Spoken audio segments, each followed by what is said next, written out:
Kumusta mga kaboxing? This is Boy Kalawang TV. So muling inurong na naman po ang schedule ng laban nila Mark Magnifico Magsayo at Mexican boxer Eduardo Hernandez ngayong araw. Dahil ayon nga po dito sa bagong inilabas na report ng Viva Promotion, nag-request po daw ang kapwa magkabilang kampo nila Mark Magnifico Magsayo at Eduardo Hernandez na bigyan pa po sila ng isang linggo pang extension upang asikasuhin ang kanilang mangyayaring bakbakan ngayong darating na Abril. At ayan po ay sa April 22. Dahil kung matatandaan, binigyan na po ang kapwa magkabilang kampo ng isang linggong palugid noong April 15. Ngunit ngayon ay humihingi na naman po ang kapwa magkabilang kampo ng isang linggo pang extension. Kaya hindi po natin malaman mga idol kung anong mangyayari sa negosasyon ng laban na ito, kung matutuloy ba o hindi na.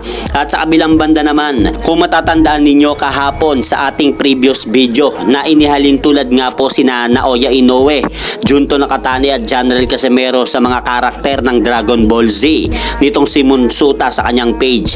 Pero ang nagbigay nga po ng katanungan dyan sa mga Pinoy boxing fans, bakit inihalin tulad ni Monsuta si former 3 Division World Champion General Casimero dito kay Master Pogi, na alam naman po natin na kabaliktaran ang katauhan na yan ni Master Pogi kay Cuadro Alas. Kaya sumagot na nga po si Cuadro Alas sa post na yan ni Monsuta at sinabi nga po mga idol ni General Casimero na kalokohan ng mga mahihinang nilalang.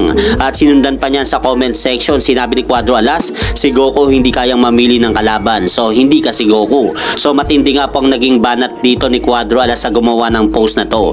At hanggang dito na lang po muna ang aking update sa mga aganapan sa mundo ng boxing. At syempre mga idol, huwag nyo rin pong kalimutan, pakisuportahan nyo naman po muna ang ating munting channel. Maraming salamat po. Ngayon ni Naoya Inoue, parang nakahanap na naman ng kahit sa yung parang mamahinang nila lang ba? Naoya. Oo.